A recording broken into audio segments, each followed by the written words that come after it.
এই মন্ত্রণালয়ের ব্যাপারে শুধুমাত্র এইখানে না, সারা দেশেই এই মন্ত্রণালয়ের পার্টিকুলারলি এই অফিসগুলোর ব্যাপারে অনেক ধরনের অনেক কোশ্চেন আছে। তো আমি যেটা বলবো যে এই মন্ত্রণালয়ের যিনি ইতিপূর্বে দায়িত্বে ছিলেন, অনির্বাচিত হলেও দায়িত্ব পালন করেছেন, উনি শুধুমাত্র বাংলাদেশ না সারা বিশ্বব্যাপী ইনফেমাসদের ফেমাস, অর্থাৎ কুখ্যাতদের বিখ্যাত ব্যক্তি। তো যে কারণে আমার বা আমাদের সর্বপ্রথম প্রচেষ্টা থাকবে মন্ত্রণালয়ের ইমেজ পুনরুদ্ধার করা এবং দুর্নীতির ব্যাপারে জিরো টলারেন্স। এটা শুধুমাত্র আমাদের মন্ত্রণালয় নয়, আমাদের মাননীয় প্রধানমন্ত্রী আমাদের মন্ত্রিসভার প্রথম বৈঠকে তিনি নির্দেশনা দিয়েছেন দুর্নীতির ব্যাপারে জিরো টলারেন্স থাকবে আমাদের নীতি। আর খাল খনন, পুকুর, জলাশয় এগুলোর ব্যাপারে আমাদের সরকারের পক্ষ থেকে 180 দিনের একটা প্রকল্প আছে। 180 দিনের মধ্যে আমরা অনেক কিছু ইনিশিয়েট করব। গতকালকেও আমাদের আন্তঃমন্ত্রণালয় বৈঠক হয়েছে, যে বৈঠকে বৃক্ষরোপণ এবং খাল খনন কর্মসূচি কিভাবে এগিয়ে নেওয়া যায় সে ব্যাপারে আমরা আলাপ আলোচনা করছি। এবং আমরা বাংলাদেশের যে হারানো ঐতিহ্য ছিল, অর্থাৎ পুকুর ছিল, সেই পুকুরটা এখন বেদখল হয়ে গেছে। আবার বা যে পুকুর আছে সেটাকেও আবার লিজ দিয়ে দেওয়া হয়েছে। যে সমস্ত জলাশয় লিজ দেওয়ার কথা না, ব্যক্তিগত স্বার্থে বা গোষ্ঠীগত স্বার্থে সেগুলোকে লিজ দেওয়া হয়েছে। তো সমস্ত বিষয়গুলো সবেমাত্র দায়িত্ব নিলাম, আমরা দেখব, দেখে জনবান্ধব, এবং আমরা একটা নির্বাচিত সরকার হিসাবে জনগণের কাছে আমরা দায়বদ্ধ। সেই জনবান্ধব নীতি, এটা সব কিছুর ক্ষেত্রে জনবান্ধব নীতি প্রস্ফুটিত হবে এবং সেটাই মাননীয় প্রধানমন্ত্রী জনাব তারেক রহমান সাহেবের নেতৃত্বে আমাদের যে আগামী বাংলাদেশ, সবার আগে বাংলাদেশ বিনির্মাণের যে ভিশন, সেই ভিশন বাস্তবায়ন করব। সেই ক্ষেত্রে আপনারা যারা প্রিন্ট এবং ইলেকট্রনিক মিডিয়ার সাংবাদিক ভাই বোনেরা আছেন, আপনাদের সহযোগিতা দরকার, পাশাপাশি জনসাধারণের সহযোগিতা দরকার। কারণ আমরা আসলে এটা একটা পার্টনারশিপ, দেশটা সরকার পরিচালনা, হ্যাঁ হয়তোবা মন্ত্রী হিসাবে আমি শপথ নিয়েছি, কিন্তু এই মন্ত্রিত্ব তো আমার একার না, জনগণের মন্ত্রী এটা, এবং জনগণই সকল ক্ষমতার উৎস।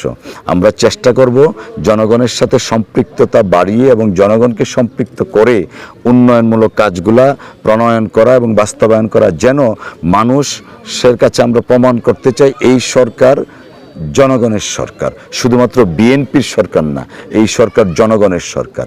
সেটাই প্রমাণ করার আমরা চেষ্টা করব ইনশাআল্লাহ। দেখুন, আমাদের সংবিধান নিয়ে যে কথাগুলো বলা হচ্ছে, এটা আসলে আমরা আগাগোড়ায় বলে আসছি যে দেশের পরবর্তী পার্লামেন্ট, নির্বাচিত পার্লামেন্ট নির্ধারণ করবেন কিভাবে কি হবে। আর ইতিমধ্যে তো আপনারা জানেন রাষ্ট্র সংস্কারের কিছু নীতিমালা প্রণয়ন করা হয়েছে। অফকোর্স সংশ্লিষ্ট মন্ত্রণালয় সেই বিষয়টা নিয়ে কাজ করছেন এবং জনগণের, আমি যে কথাটা প্রথম বললাম, জনগণের সরকার, জনবান্ধব সরকার, জনগণের কল্যাণে যে যা যা প্রয়োজন বিএনপি সরকার তাই করবে ইনশাআল্লাহ।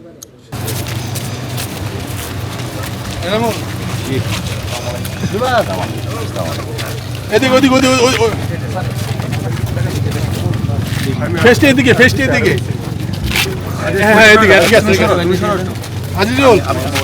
তুমি এদিকে রাজেশ, তুমি বেরিয়ে আসো, এদিকে আসো, ব্যানারটা ছেড়ে দাও, আমরা ছবি তুলতে দাও, আমরা ছবি তুলতে দাও, ব্যানারটা দিস, ছাড়ো, ব্যানারটা ক্লিয়ার করো। আপনি আজিজ ভাই ব্যানার শুরু পারবেন, ব্যানারটা পকাড়ো, এখন তুলেন, শামিম ভাই তুলেন, এই আজিজ ডর্নার তেলে একটু বড় রাস্তা যায় এসে এই আপনি মোটা হ্যাক করবেন,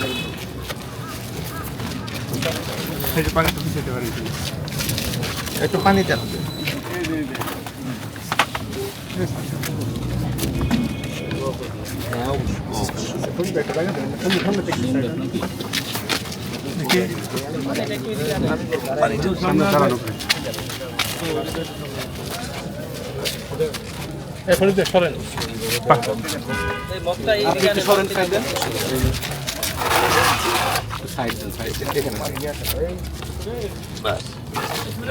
আপনি সামনে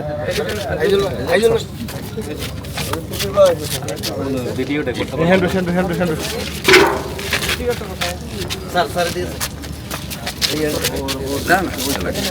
আপনি এই দিকে যাবেন, বুঝছেন, আপনি সাইড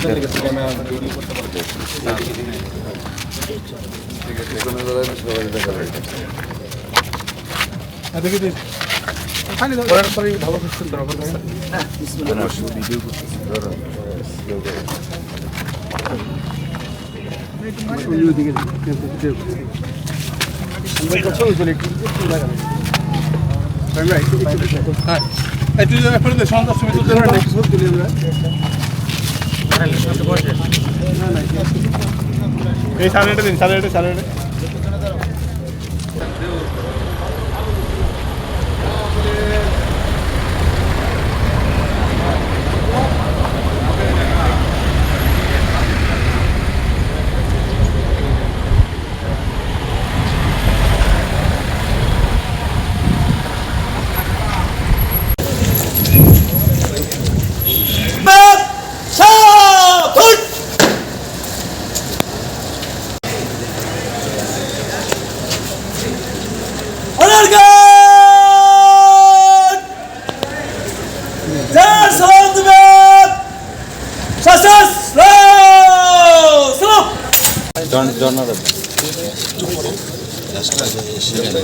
বলবে